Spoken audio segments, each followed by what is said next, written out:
Bonjour et bienvenue à ce webinaire consacré au sujet de la Security by Design. Je suis Stéphanie Schoen du pôle SCS, directrice écosystème.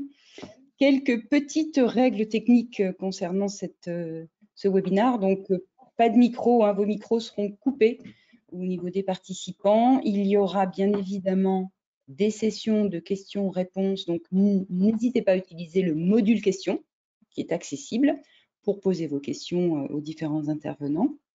Et l'utilisation des caméras, donc, elles sont désactivées pour les participants et elles sont activables pour les intervenants.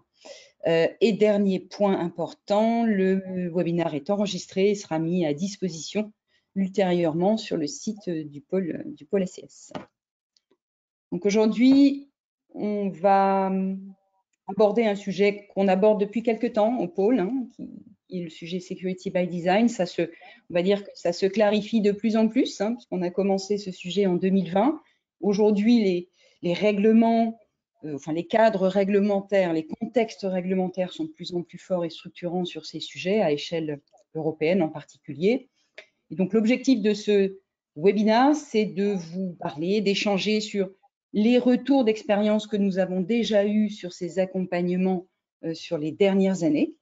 Et bien sûr, présenter la définition de ce que c'est que la Security by Design et les enjeux, bien sûr, qui sont liés. Quelques premières pistes. Nous avons un temps d'échange assez court, 1 heure, c'est à la fois beaucoup et très peu. Donc, on va essayer de faire au plus direct. Et en fin de session, on vous parlera donc de ce fameux programme d'accompagnement que nous avons déjà réalisé sur les 3 dernières années et que nous allons proposer durant les années 24 et 25. Donc, sans tarder, je vais passer la main aux 2 intervenants, donc Jérémy Lebourdet et Ronan Lissilour, qui sont 2 consultants seniors chez Thales Cyber Solutions, qui ont, eux, travaillé sur le programme qui a été déployé ces dernières années et qui vont donc donner leurs sentiments et leur retour d'expérience par rapport à ce qu'ils ont vu dans les différentes sociétés qui ont été accompagnées. Jérémy, je me permets de te désigner comme présentateur. Okay.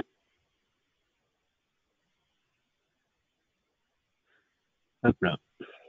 Alors, vous me dites si c'est bon. Vous voyez l'écran? Très bien. Très bien. Eh ben, bonjour à toutes et tous. Alors, une petite présentation pour savoir qui nous sommes. Donc, Jérémy Lebourdet, moi je suis senior manager chez Thales Cyber Solutions.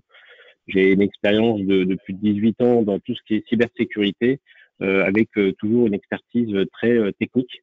Donc voilà, notamment les tests d'intrusion, la partie audit de configuration et tout ce qui va être aussi embarqué, IoT, pour aller jusqu'au niveau électronique.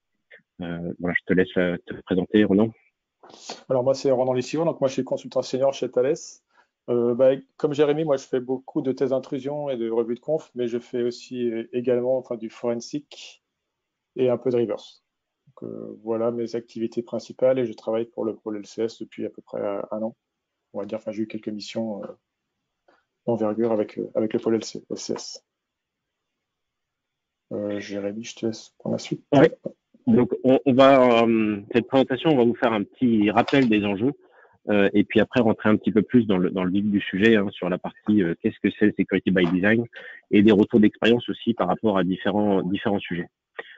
Un petit rappel sur cette partie enjeu sur la cybersécurité. Maintenant, tout est quasiment interconnecté et donc il y a de plus en plus de problématiques évidemment qui vont être associées puisqu'il y a une forte exposition des différents produits qui peut être présente. Cette forte exposition entraîne aussi beaucoup plus potentiellement d'attaques. Donc ça a quelque chose d'assez important. Il y a la connectivité par exemple aussi au cloud qui va avoir certains aspects, on va le montrer après par la suite. Donc ça va avoir de plus en plus un accélérateur, je dirais, sur la partie exposition et attaque. Donc là, il y a quelques exemples, mais je pense que vous êtes au courant sur la partie cybersécurité, encore une fois, sur des problématiques qui s'enchaînent, des événements, des nouvelles au niveau informatique qui sont de plus en plus importantes. Et donc il y a quelques exemples là, mais bon, on pourrait en citer pas mal, pas mal. L'idée, c'est juste pour vous rappeler, voilà, je pense que vous êtes tous au courant, mais qu'il y a de plus en plus de problématiques par rapport à ça. C'est encore une autre illustration par rapport à cet aspect-là, et aussi pour montrer que le nombre d'attaques, il y a différentes problématiques qui peuvent être concernées. Il va y avoir des problématiques notamment de ransomware, hein, c'est quelque chose qui est très très en vogue en ce moment, je dirais, malheureusement. Vous allez avoir aussi des problématiques de virus, vous allez avoir des problèmes d'attaques cyber sur des infrastructures. Vous avez par exemple Microsoft qui a admis avoir eu des attaques dernièrement. Vous avez des problèmes d'infrastructure aussi, comme avec les services du gouvernement qui ont été ciblés il y a quelques jours. Donc voilà, c'est quelque chose qui augmente de plus en plus et donc dont il faut se prémunir. Et il y a aussi un point important, c'est que il peut y avoir des risques technologiques, bien évidemment, par rapport aux technologies que vous utilisez, aux produits, qui vont être parfois limitants. Vous n'allez pas forcément pouvoir corriger certains problèmes facilement. Quand vous avez un périphérique qui est déployé en masse, de pouvoir mettre à jour ce périphérique, c'est pas forcément facile. Et puis aussi, il faut faire le parallèle par rapport au risque métier. Si jamais les informations de vos clients sont divulguées, vous allez avoir un problème d'image de marque. Vous allez avoir aussi potentiellement, sur certains produits innovants, de l'intelligence, de la propriété intellectuelle, pardon. Et donc, c'est aussi quelque chose qui est très important à préserver. Et la cybersécurité va vous aider à avoir ça. Et puis enfin, au niveau métier, on en parlera un petit peu en fin de session, cet aspect réglementaire. Alors, on va rentrer un petit peu plus sur le security by design. Comme on voit là, comme c'est illustré, il y a plusieurs moyens de traiter le curatif. Une fois que vous avez un ransomware, vous n'étiez pas prêt, il faut faire ce qu'on peut pour pouvoir remettre en place votre SI. Le côté dissuasif, attention, on va s'armer un petit peu. Alors, on va se défendre contre les potentielles attaques. Et puis, le côté proactif. Là, on va prévoir vraiment ce côté-là. Et donc là, c'est tout l'objet de cette partie security by design, c'est d'avoir un traitement qui soit proactif, qui soit au plus tôt. Ça permet de gagner sur pas mal d'aspects. Pour illustrer un petit peu ça, il y a différentes étapes, on va dire, que ce soit pour un produit, pour une infrastructure, une solution logicielle. Voilà, vous avez différentes étapes qui sont en place. Et donc la sécurité, elle peut intervenir sur ces différentes briques. Au niveau de la conception, vous allez avoir l'élaboration de vos besoins de sécurité. Vous allez faire une analyse de risque aussi. Donc, de voir un petit peu ça. Sur la partie design, vous allez regarder plus l'architecture, comment vous allez mettre en place votre système, les différents flux, et vous prémunir, commencer à considérer la sécurité par rapport à ça. Sur la partie développement, là, vous allez voir les bonnes pratiques de développement sécurisé, de l'analyse de code statique éventuellement et de la correction au fur et à mesure. Pareil pour les mises à jour qui pourraient être présentes. Après, vous commencez plus une partie test. Donc là, la partie plus test d'intrusion, revue de code, qui va être intéressante. Et puis, le déploiement. Donc là, on va vérifier. Là, on est vraiment sur la finalité. Et donc, on va faire plus une partie audit de configuration, des certifications et tests de sécurité. Et enfin, la maintenance, qui est une brique aussi très, très importante, qui va être plutôt la partie supervision, test en continu, gestion des correctifs. Alors, au niveau, il y a un paradigme aussi qui a changé. C'est qu'avant, c'était la sécurité, c'est des coûts. Et maintenant, c'est plus tout à fait ça. Et on est plus sur un paradigme de dire c'est des coûts de maintenance. Et c'est quelque chose qui est assez important et qui doit être intégré plutôt dans le retour sur investissement. C'est plus la sécurité n'est plus quelque chose qui doit venir au bout pour rajouter du plus. C'est vraiment quelque chose qui va se démarquer et qui va vous permettre de vous assurer aussi de la pérennité de votre produit, de votre solution.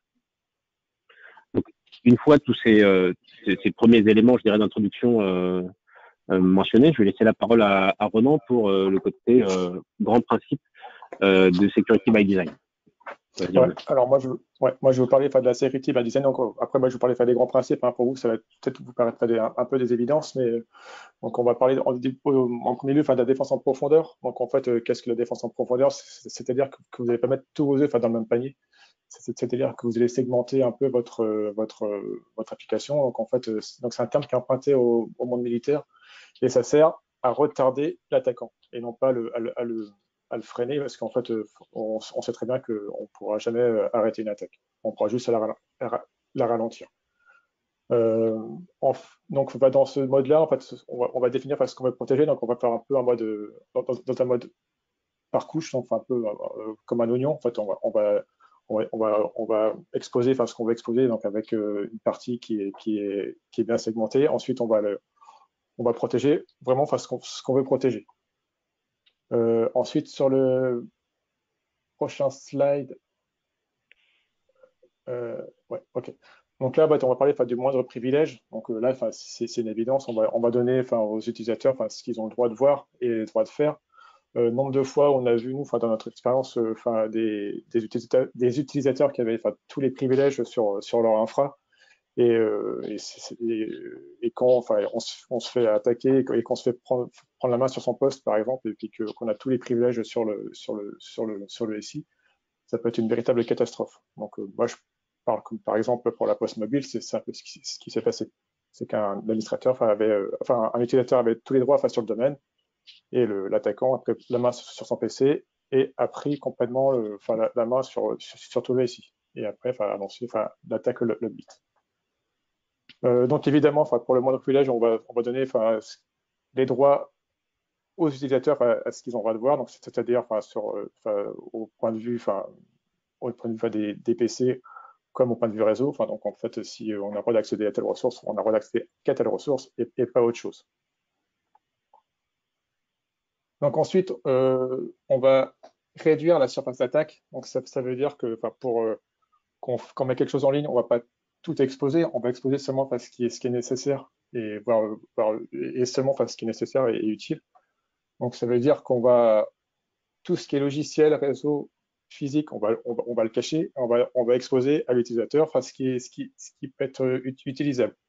Je prends par exemple on va prendre un locker Amazon, par exemple, dans un locker Amazon, vous verrez, vous avez le droit à accéder qu'à un écran, et on peut rentrer qu'un seul code. Vous n'avez pas accès au port USB, etc., etc. Pour un site web, c'est pareil. Vous exposez seulement ce qui est exposable. Donc, c'est-à-dire uniquement votre page web et tous les ports d'administration, comme le port SSH ou les ports pour Tomcat, etc., doivent être cachés s'ils ne sont pas vitaux pour le site. Donc, pourquoi on va faire ça? En fait, ça sert simplement à éviter d'avoir une plus grande surface d'attaque pour un attaquant. Ensuite, sur le slide suivant, donc là, on va séparer les responsabilités. Donc, en fait, là, ça a deux avantages. C'est qu'on va faire une application en module, c'est-à-dire qu'on va un site web sera sur un serveur, la donnée sera sur un autre serveur ou sur un module, peu importe, on peut faire ça en machine virtuelle ou en Docker. Mais après, on peut le faire comme on veut. Donc, outre la sécurité, donc en fait là, si un module est compromis, donc il y aura juste le module qui est compromis. Et en plus, en termes de code, c'est beaucoup plus simple à maintenir et à développer. Ensuite, on va passer à la programmation défensive. Alors là, c'est ce qu'on préfère, quand on est pentester, c'est tester tous les formulaires. Par exemple, si un formulaire par exemple, on va prendre un formulaire de contact. Si on remplit le formulaire de contact, on doit juste pouvoir remplir que son nom, son prénom. On ne doit pas pouvoir rentrer, faire autre chose que rentrer ses propres données. En gros, sur un formulaire, si c'est mal fait, si vous rentrez une requête SQL directement dans votre code, nous, en tant que pentester, des fois, on peut avoir une injection SQL, c'est-à-dire que dans un simple formulaire, on peut dumper la base. Donc, en gros, ce qu'il faut faire, c'est qu'il faut tester tous les paramètres du formulaire et du code. C'est-à-dire qu'on ne va pas mettre en place un code qui n'est pas testé et éprouvé.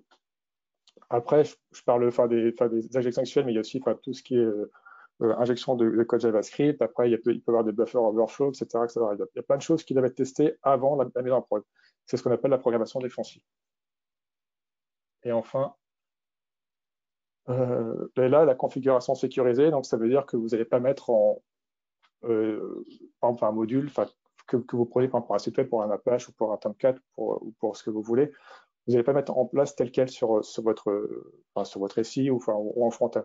Vous allez faire une configuration un peu spécifique. Je prends souvent l'analogie des caméras connectées, par exemple. Souvent, il y a un mot de passe par défaut. Et dans un cas sur deux, le mot de passe par défaut, il reste. Donc, en fait, voilà. Donc, faut vraiment penser la configuration de façon sécurisée. Voilà. Jérémy, je te laisse la main pour la suite.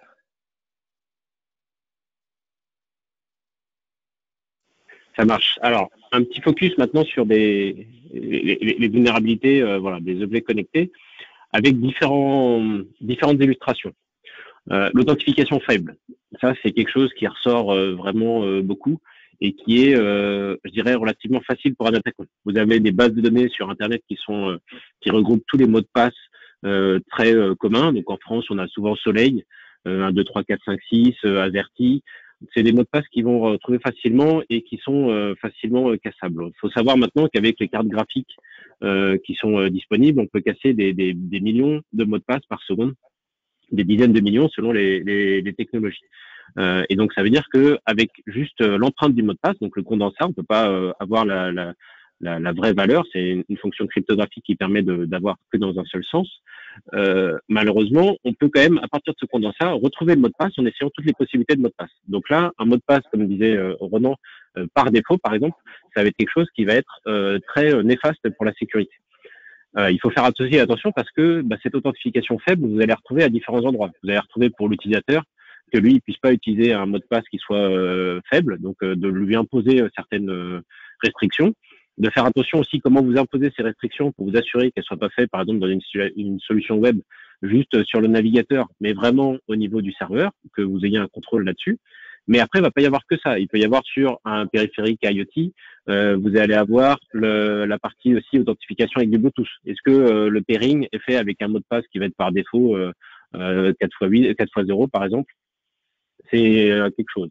Vous avez une petite solution encore plus au niveau IoT sur laquelle vous pouvez vous connecter. Comment est-ce que l'utilisateur va pouvoir définir ce mot de passe? Mais après, il faut aussi avoir en tête que cette côté authentification faible et aussi vous concerne vous directement et pas forcément directement l'utilisateur de la solution.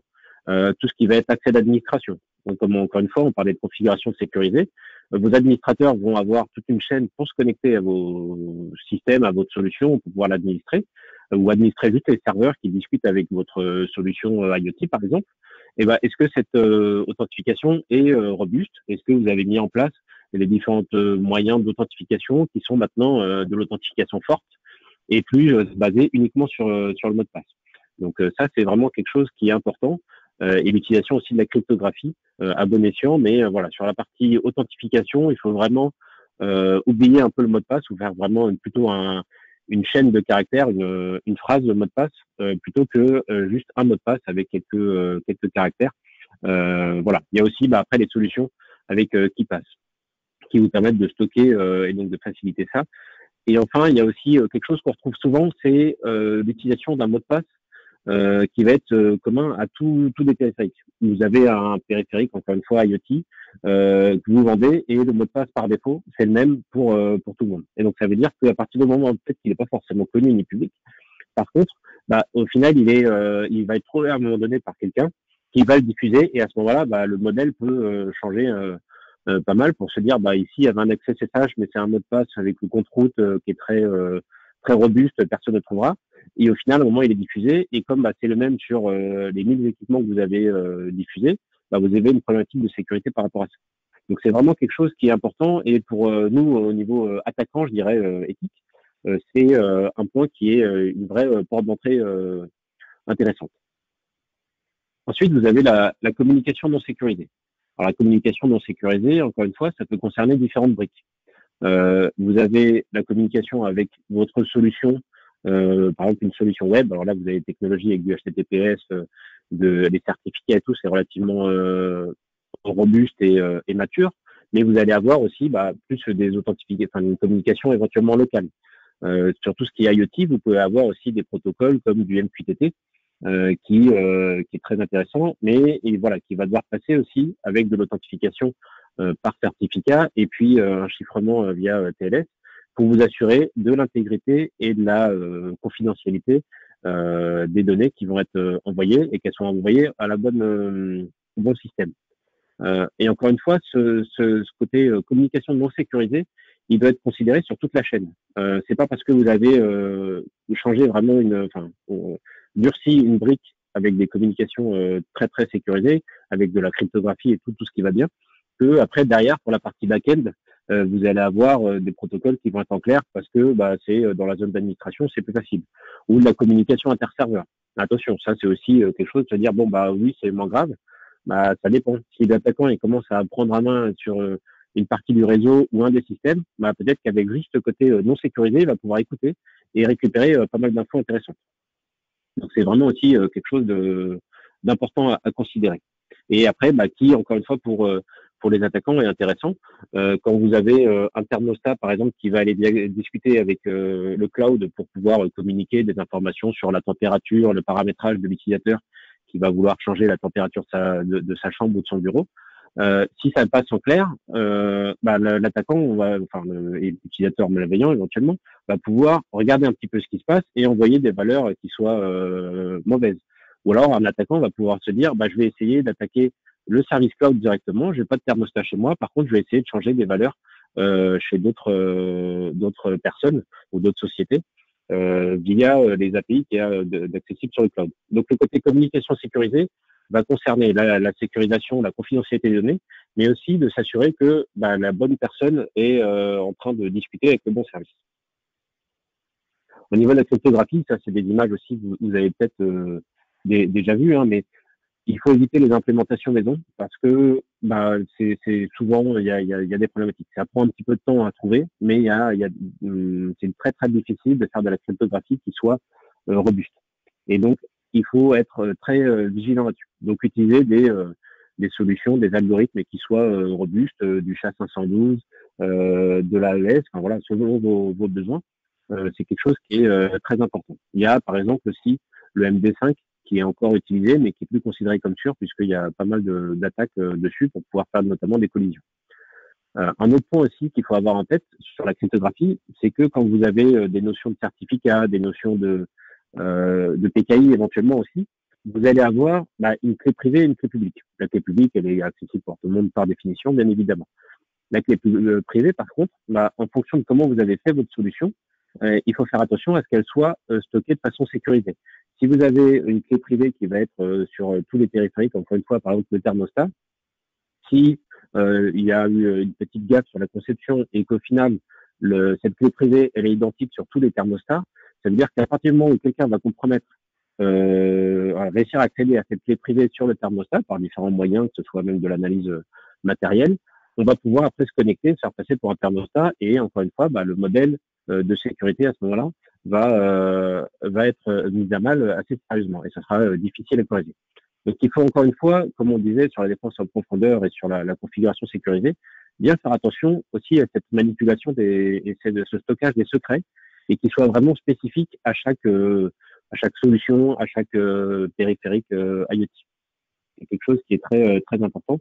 Et le côté aussi PKI, donc je disais pour la gestion des certificats, c'est quelque chose sur lequel il faut être accompagné ou bien se renseigner, puisqu'il y a différentes façons de faire et la clé racine, je dirais, la clé privée racine, est vraiment la plus sensible et donc il faut la protéger aussi de façon correcte et de faire attention qu'elle ne soit pas exposée facilement ou même si on pense que ça peut être assez suffisant, des fois on arrive quand même à récupérer des éléments sur la partie administration. Alors un autre grand problème, ça sur lequel pour moi c'est un des problèmes majoritaires aussi, c'est la partie mise à jour. La partie mise à jour, vous allez avoir différents types de mises à jour qui vont être concernés. Vous avez évidemment la mise à jour. Je reprends l'illustration d'une solution sur Internet. Vous allez avoir la mise à jour des différents composants logiciels. Vous avez le serveur web, le serveur applicatif. Donc ça, c'est des choses qui sont, je dirais, relativement connues. Vous avez aussi les mises à jour du système d'exploitation, que ce soit un Linux, un Windows, ce que vous voulez. Donc ça, c'est des choses qu'il faut prendre en compte et qu'il faut pouvoir appliquer relativement facilement. Microsoft diffuse maintenant les correctifs à une date donnée, donc ça permet de s'orienter là-dessus et de se préparer. Il faut avoir aussi un environnement de recettes pour pouvoir vérifier que la mise à jour ne va pas avoir des problèmes. Donc ça, c'est un premier point assez classique. Maintenant, il y a des problématiques aussi sur la chaîne de dépendance, par exemple, de votre logiciel pour le compiler, pour pouvoir le créer ou même pour pouvoir l'utiliser, l'application. Vous allez avoir tout un ensemble de bibliothèques tierces qui va être utilisé. Ces bibliothèques, je pense que j'apprends rien à personne, mais vous allez voir que il y a des vulnérabilités qui sortent aussi régulièrement. On voit aussi des images Docker, par exemple, qui sont vulnérables et qui intègrent des logiciels qui sont pas à jour et qui vont apporter des vulnérabilités par ce biais-là. Donc, il faut être très vigilant là-dessus, avoir vraiment une cartographie très complète sur ce que vous avez et de pouvoir surveiller aussi au niveau sécurité. Est-ce qu'il y a des correctifs qui sont sortis et comment est-ce que je vais pouvoir les déployer? Et ça, ce côté aussi déploiement des correctifs, c'est quelque chose qui est difficile et qu'il faut prendre vraiment au niveau design, au niveau conception, bien évidemment, parce que si vous arrivez en bout de chaîne et vous dites comment est-ce que je vais mettre à jour, par exemple, encore une fois, le thermostat qui est chez les clients, si vous l'avez pas prévu dès le début, vous allez avoir des difficultés.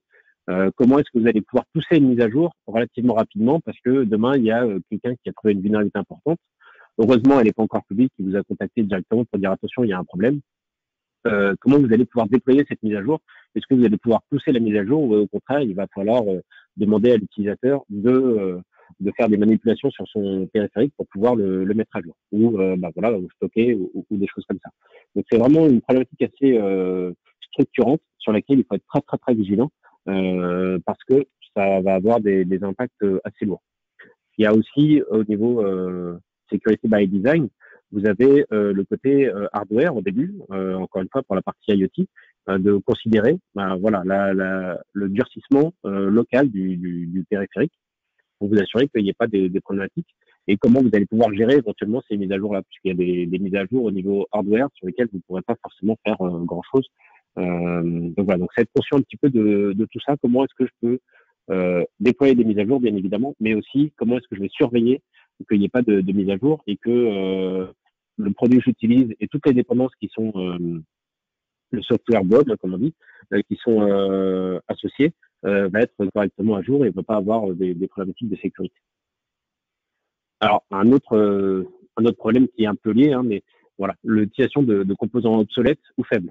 Il arrive quand même malheureusement encore trop fréquemment qu'on découvre une solution qui est utilisée, qui est déployée avec un OS qui peut être trop ancien, une ancienne version de Debian, parce que le projet, quand il a commencé, il a utilisé cette version-là, et puis après, on n'a pas forcément fait des mises à jour.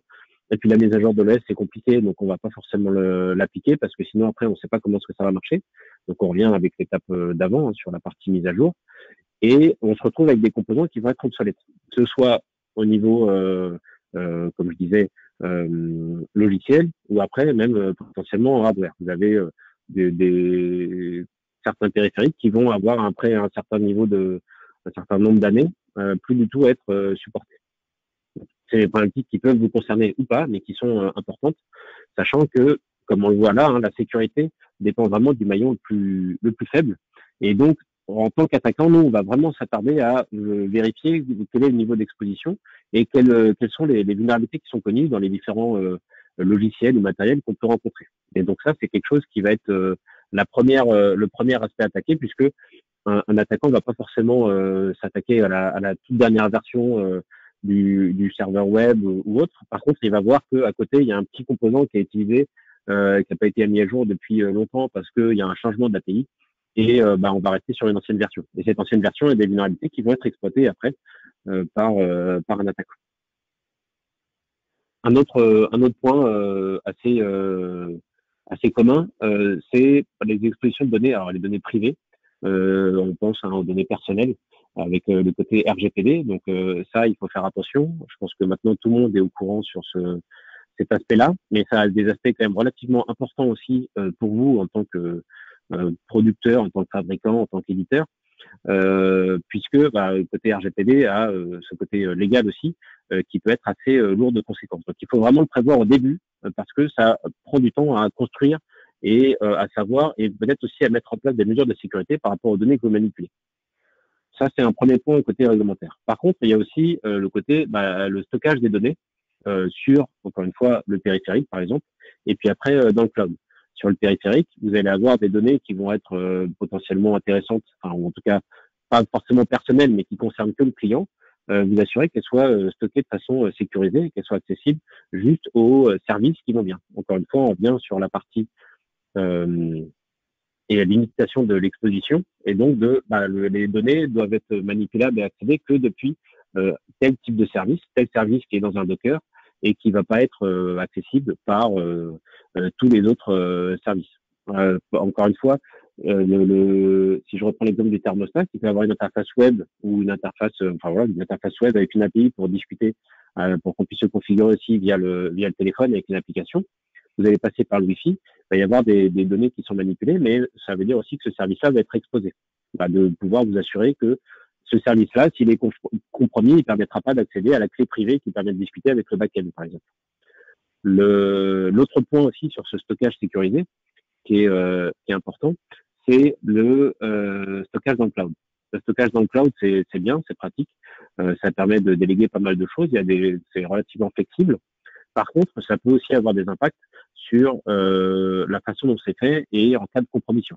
Un attaquant qui va avoir un accès à votre solution, peut-être que si jamais il change un paramètre dans l'URL ou dans les paramètres qui sont envoyés à l'application web, au lieu de dire client Thales, on va dire client Dassault, et on va voir les différentes données de ce client-là qui vont apparaître parce qu'il y aura un mauvais cloisonnement qui aura été mis en place.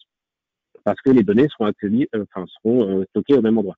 Donc ça, il faut aussi avoir une attention particulière sur ce côté stockage des données, d'accord, et est-ce qu'elles sont mutualisées ou est-ce qu'on a un serveur par système, par client, ou des environnements virtuels mais complètement distincts. Ça, c'est quelque chose qui est aussi relativement important et qu'on retrouve malheureusement encore souvent sur ce côté stockage dans le cloud, où à partir du moment où on a un début d'accès, on a accès à toutes les données et pas juste celles du client concerné. Donc voilà, c'était une passe des différentes vulnérabilités qu'on trouve souvent et des points d'attention sur lesquels on voulait vraiment insister sur ce côté security by design. Et après, il y avait aussi quelques petits slides que je voulais vous présenter et on va pouvoir après prendre les questions et ouvrir les micros sur les ressources que vous pouvez avoir sur Internet par rapport à tout ce qu'on vient de dire et comment faire. Donc, je vais pas forcément m'attarder sur tous les slides, mais c'est plus pour vous donner quelques mots-clés par rapport à ce qu'on vient de se dire et d'avoir des ressources aussi, puisque c'est souvent un problème qu'on rencontre, où on me dit on ne sait pas forcément comment faire ou par où commencer. Vous avez le guide d'hygiène informatique. Ça, c'est un incontournable de l'ANSSI. Donc, sur le site de l'ANSSI, vous allez retrouver beaucoup d'informations, des documents, des notes techniques sur comment sécuriser du Docker, comment faire du développement sécurisé, comment prendre en compte la sécurité dans les projets, comment faire de la cartographie. C'est vraiment une ressource intéressante en français, accessible gratuitement et de qualité, et avec aussi différents niveaux de prise en compte de la sécurité. Vous avez des choses aussi sur la partie IoT, et donc le guide d'hygiène, c'est un guide avec 42 mesures qui est vraiment intéressant. Vous avez un guide pour les TPE, TPM, pardon, je vais recommencer, TPE, PME. Donc voilà, vous avez vraiment des ressources très intéressantes et je vous recommande fortement. Au niveau de l'OWASP aussi, donc c'est un autre mot-clé important pour pouvoir considérer, c'est des choses qui sont aussi accessibles gratuitement et qui vont vous permettre de savoir comment faire du développement sécurisé, comment vérifier après votre niveau de sécurité, et puis des différentes checklists. Quelles sont les attaques aussi? Il y a un projet qui est très connu de l'OWASP, qui est le Top 10, qui permet de définir les différentes, qui donne une température, on va dire, ou les 10 attaques les plus rencontrées sur Internet. Donc ça vous permet de savoir, il faut que je me protège au moins contre ces 10 attaques à minimum. L'ENISA, donc qui fournit aussi qui est une agence de l'Union européenne pour la cybersécurité, qui fournit aussi des recommandations qui vont être pour le coup donc plus en anglais, un peu comme le WASP. Là, on va basculer plus sur quelque chose qui va être anglophone, mais qui est aussi intéressant et qui a pas mal de ressources disponibles. Vous avez l'ETSI qui, je pense que peut-être certains d'entre vous le connaissent, qui va vous permettre aussi de définir quels sont les différents niveaux de sécurité à couvrir pour la partie notamment IoT, et puis après de comment vérifier aussi ces différents points. Et donc là, on voit avec la petite illustration qu'on passe de la partie élaboration à implémentation et vérification. Le NIST. Alors le NIST, moi je trouvais ça aussi intéressant. C'est une ressource aussi très très complète. Là, le document qui est mentionné, la ST, c'est 800-160 là, il me semble. est très, ça fait plus de 200 pages. Et on retrouve les principes de Security by Design qu'on vient de mentionner. Donc ça, c'est juste une illustration et après qui va détailler comment prendre en compte ces différents points-là. Donc c'est aussi une ressource très très intéressante et très riche au niveau documentaire. La GSMA, un autre site qui est un petit peu moins connu, mais qui est fourni des informations intéressantes.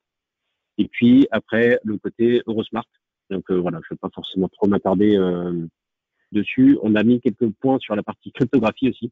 Encore une fois, on voit que le NIST réapparaît pour savoir un petit peu la cryptographie, comment prendre en compte ça. Vous avez une documentation de l'ANSSI aussi avec sur cet aspect-là qui va vous permettre de faire les bons choix au niveau cryptographie. Et puis un dernier point, c'est la partie CVE, CWE, qui va vous permettre de savoir. Là, sa partie CVE va vous permettre de savoir quelles sont les vulnérabilités sur tel ou tel produit ou tel logiciel. Chaque vulnérabilité va avoir une référence CVE qui va être intéressante et qui va permettre de savoir ce qu'il en est et quel est le correctif associé. Et partie CWE du MITRE. Le MITRE aussi fournit par exemple une ressource qui s'appelle Attaque, qui est une grande matrice et qui permet de voir les différents types d'attaques qui peuvent être réalisées à chaque étape d'une compromission. Un attaquant qui va faire de la reconnaissance jusqu'à l'exfiltration de données. Donc voilà, donc je vais permettre à tout le monde, je ne sais pas s'il y a des questions, mais on va vous laisser les micros. Merci beaucoup Jérémy et Ronan. Il y a effectivement une question, on va peut-être la poser parce que c'est vrai qu'on a assez peu de temps. Donc c'est une question de Nicolas qui nous demande donc comment peut-on tester, auditer les logiciels que nous intégrons dans nos solutions, les logiciels de nos fournisseurs les logiciels de nos fournisseurs. Alors, c'est un vrai sujet. La première recommandation que je vous donnerais par rapport à ça, c'est le contrat. Il faut que ça soit mentionné dans le contrat. C'est quelque chose qui paraît basique une fois qu'on y pense, mais qui n'est pas forcément fait et qui va vous permettre de dire à votre fournisseur de dire attention, je vais regarder, soit je vais pouvoir faire auditer, soit vous me donnez un bilan comme quoi, une preuve comme quoi vous avez audité votre solution, vous avez fait auditer votre solution et au niveau cybersécurité, c'est bon. Des engagements aussi, je disais tout à l'heure, le côté ce qu'on appelle MCS, maintien en conditions de sécurité. Et on va mentionner ça dans le contrat pour pouvoir s'assurer que les mises à jour vont être appliquées et correctement poussées selon un rythme qui reste à définir après selon vos besoins. Et après, vous allez pouvoir aussi surveiller vous les briques, par exemple la solution, que ce soit matériel logiciel. Vous allez avoir quand même possibilité d'avoir une vision sur quels sont les logiciels qui le constituent les plus importants et pouvoir regarder de votre côté, est-ce qu'il y a des vulnérabilités qui sont sorties là-dessus. Et donc de pouvoir avoir ça. Et après, rien ne vous empêche de pouvoir prendre votre périphérique en boîte noire et faire ce côté thèse d'intrusion là-dessus. Donc, il faut savoir que dans la mission Sec by Design offerte avec, pas offerte, mais proposée par le pôle STS, voilà, c'est quelque chose qui est un peu à la carte. Et donc l'expérience montre aussi que on va, en fonction de votre contexte et votre état de maturité et vos besoins, ça sera quelque chose qui va être vraiment adapté à vous et d'avoir une expertise cybersécurité adaptée. Ce que je veux dire par là, c'est que vous allez avoir certains qui vont avoir besoin d'une partie plus aussi aide pour la partie analyse de risque, alors que d'autres, on a fait une analyse plutôt rapides sur la partie analyse de risque et des plus poussés sur la partie architecture et quelques tests d'intrusion pour regarder rapidement, hein, puisque c'est un format qui est relativement rapide, mais d'avoir un premier avis avec des experts cyber qui sont sélectionnés par le pôle SCS, qui vont permettre d'avoir un avis technique directement sur votre solution ou la chaîne, l'ensemble de la solution, comment elle est. Sachant que ce côté aussi test d'intrusion, c'est important de le faire, ou audit de configuration, c'est important de le faire dans la solution déployée. Si vous regardez de façon un peu unitaire les différents composants, il y a des choses sur lesquelles vous allez peut-être pouvoir passer un petit peu parce que il n'y aura pas forcément tous les échanges, toute la cohabitation, la configuration finale.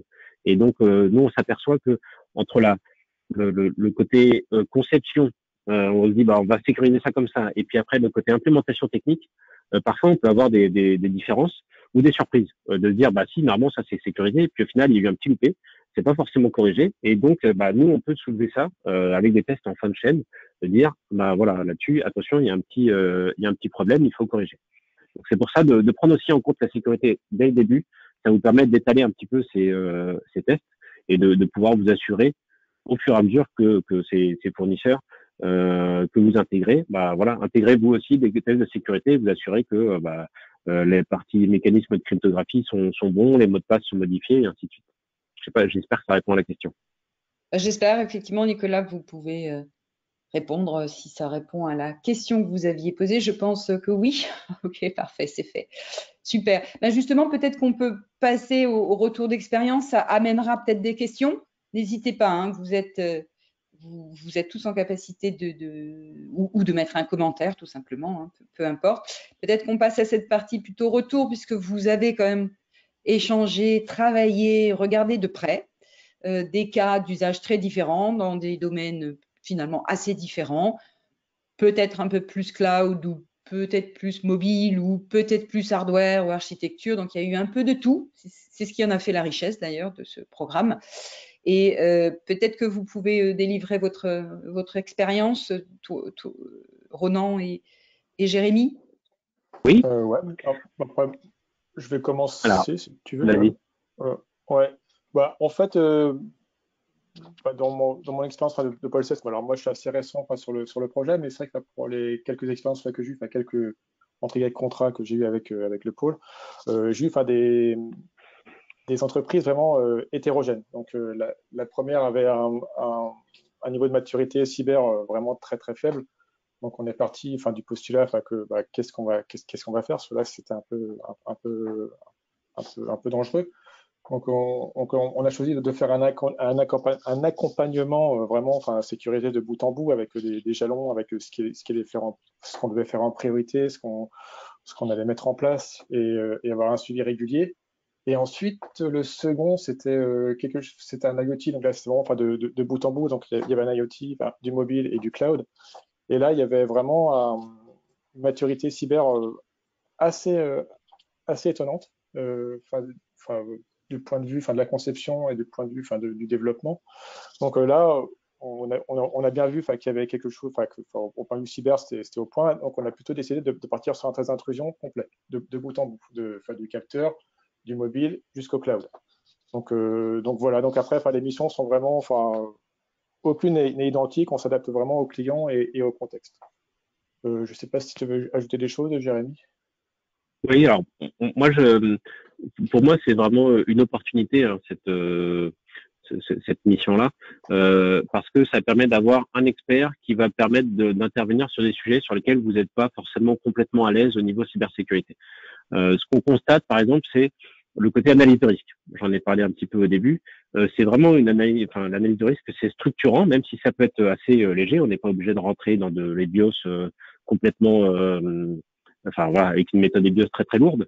Par contre, de considérer, quelle est la menace, quels sont les différents moyens qu'un attaquant va pouvoir utiliser pour pouvoir attaquer mon système et quels vont être les différents impacts. Et d'avoir cette analyse de risque-là, c'est quelque chose qu'on a fait aussi pour pas mal de sociétés, de pouvoir aider à réfléchir sur comment ça va se passer et vraiment quelles sont les problématiques, quel est le scénario un peu catastrophe. Est-ce que pour vous c'est important que on ait accès à la propriété intellectuelle ou pas? Est-ce que c'est important qu'on puisse faire agir ou compromettre votre système, ou au final, non, ce qui est important, c'est dans le cloud. Tous ces éléments-là, de poser des questions lors de ces échanges-là, c'est quelque chose qui est souvent apprécié parce que ça permet, nous, on vient avec un point de vue externe, et donc c'est quelque chose qui va aider parce que on n'a pas forcément on a une certaine prise de recul, et on va pouvoir poser des questions un peu plus naïves, je dirais, volontairement bien évidemment, mais de poser des questions, de dire bah voilà, est-ce que ça c'est important ou pas, parce que pour nous ça nous paraît relativement facile, et de dire ah bah oui, si on n'y avait pas pensé. Donc ça c'est quelque chose qui est important. Et après aussi de pouvoir donner des conseils vraiment adaptés par rapport à vos besoins. Comme le disait Ronan, on va avoir des sociétés qui sont très matures au niveau sécurité et qui vont avoir des besoins beaucoup plus techniques. Et puis d'autres sur lesquels la cybersécurité, le projet a déjà été, on a avancé, on a fait un POC et tout parce qu'il fallait qu'on avance. La cybersécurité, on n'y a pas du tout pensé. On en a besoin de maintenant. Comment on met ça en œuvre et qu'est-ce qu'on peut faire? Et donc là, on vient aussi apporter des éléments documentaires comme on le mentionnait, adaptés à vos besoins. Et donc ça, c'est quelque chose qui est aussi relativement apprécié. Et après, comme la question qu'a posée Nicolas, sur ce côté aussi vérifier le niveau de sécurité, de pouvoir faire une première partie de tests d'intrusion éventuellement en fonction du niveau de maturité. Bien évidemment, après, c'est un accompagnement. Donc, on ne va pas proposer des tests d'intrusion si on voit que la société, les personnes avec qui on discute, il y a une certaine maturité encore à parfaire au niveau cybersécurité pour éviter de mettre la charrue avant les bœufs. Ça sert pas forcément de vérifier le niveau technique de sécurité en bout de chaîne si en amont tout est il y a beaucoup de niveaux de sécurité à prendre en compte. Je pense par exemple à la partie aussi administration et gestion du code. C'est des choses qu'on retrouve aussi souvent sur comment est-ce que vous administrez vos systèmes, votre back-end.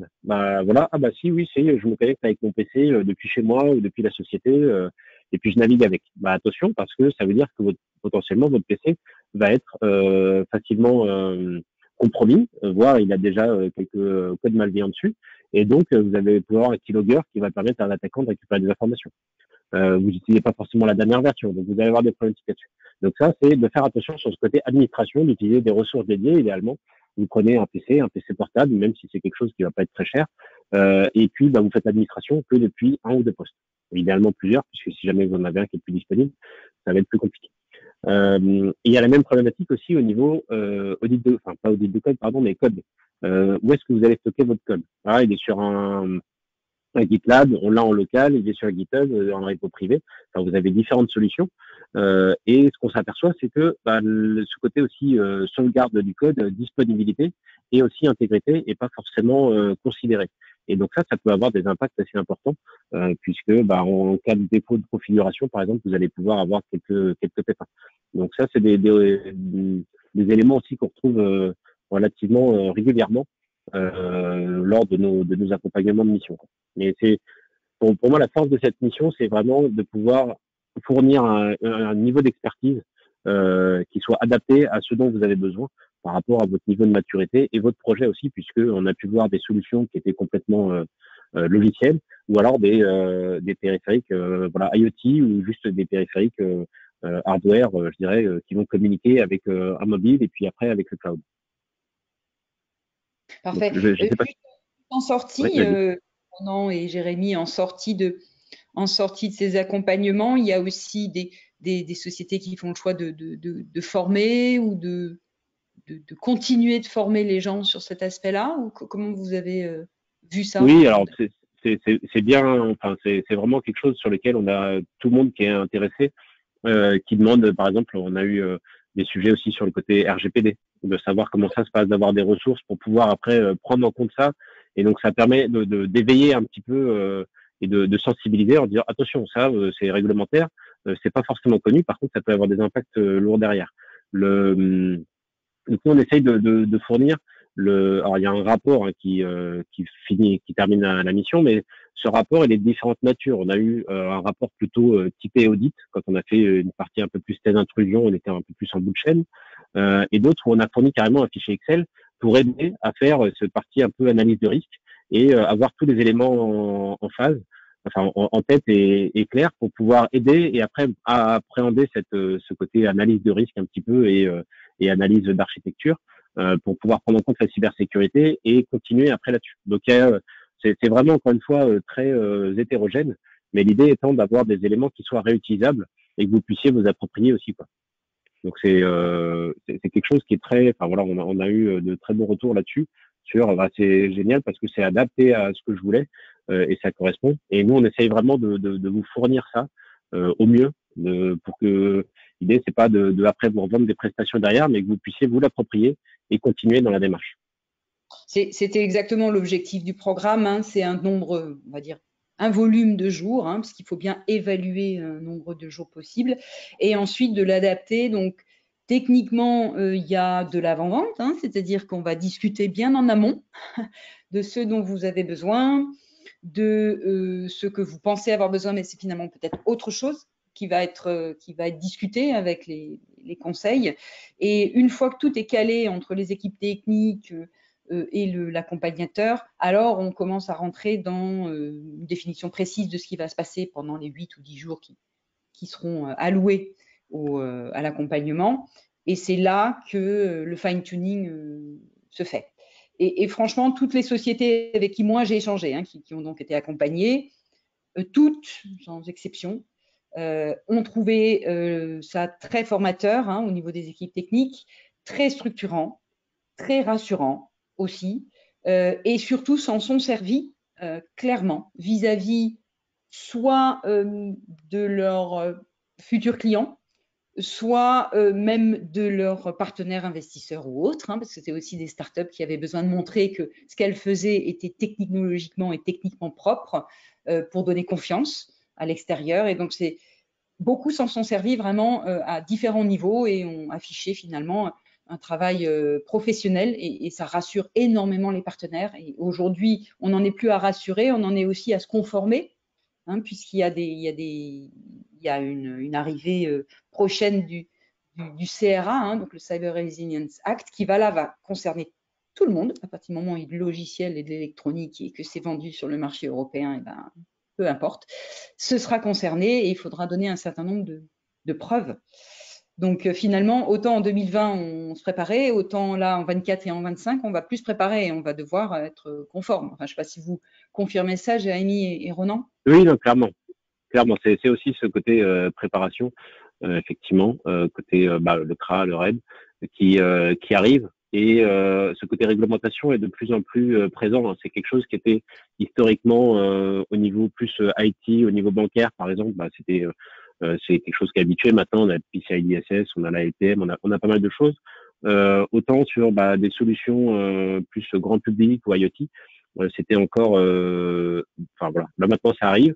C'est une bonne chose parce qu'il y a quand même pas mal de choses à prendre en compte et à considérer et que on arrête aussi en tant que, alors là je me mets plutôt à la casquette de grand public, d'avoir des solutions qui nous ont fournies, qui sont un peu du one shot, qui vont servir et par contre si jamais il y a un problème dedans, on peut plus rien faire, on peut pas l'utiliser ou faut acheter la version suivante. Donc ça va permettre de protéger ça et de structurer aussi un petit peu le marché pour éviter qu'il y ait des abus, que ça sorte directement sans notion de sécurité. Maintenant, c'est un indispensable, la sécurité, c'est plus quelque chose qui doit être en bout de chaîne. Donc, c'est vraiment pour ça que c'est important de le considérer, hein, même si vous n'avez pas passé la majorité de votre budget dedans, de le considérer dès le début parce qu'il y a des choix qui seront vraiment structurants et c'est tout l'intérêt de ce côté security by design.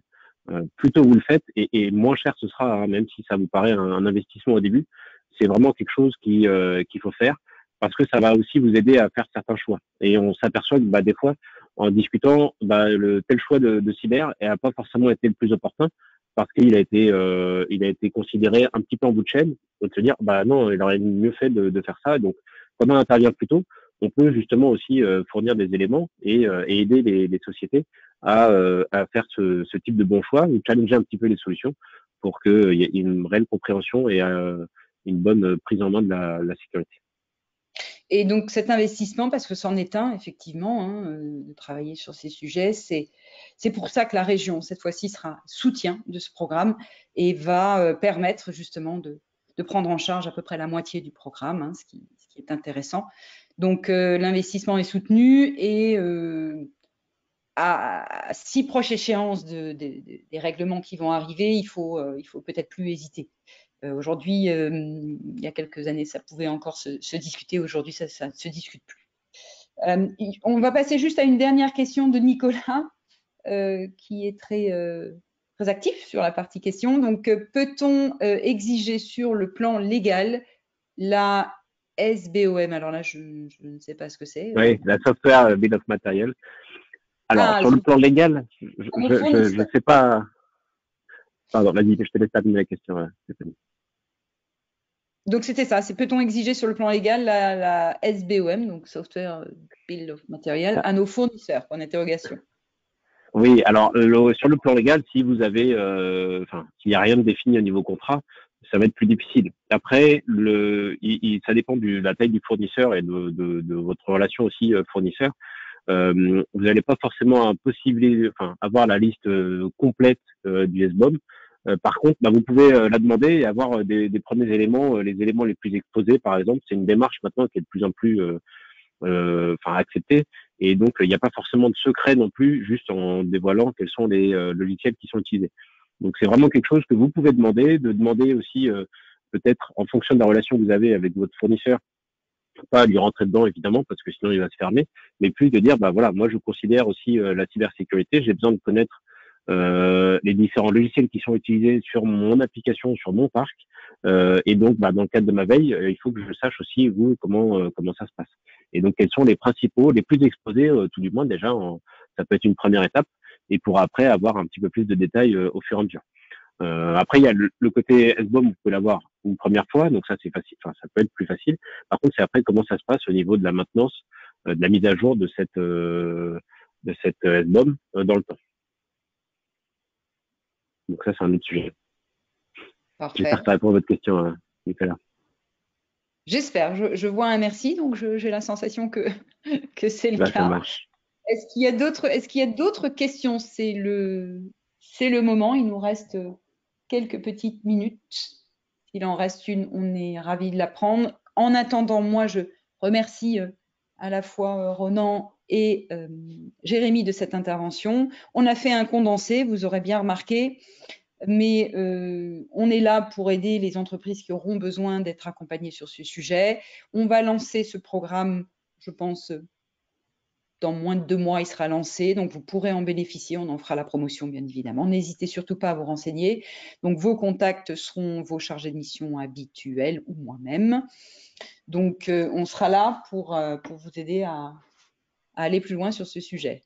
S'il n'y a pas d'autres questions, on va en rester là. Je vous remercie, les intervenants, merci beaucoup. Et puis, merci aux participants. Donc, un replay sera disponible dans très peu de temps sur notre site dès que la machine aura mouliné toute cette partie vidéo.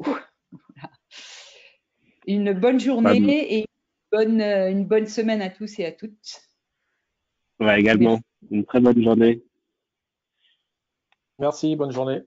Merci, à bientôt. Au revoir.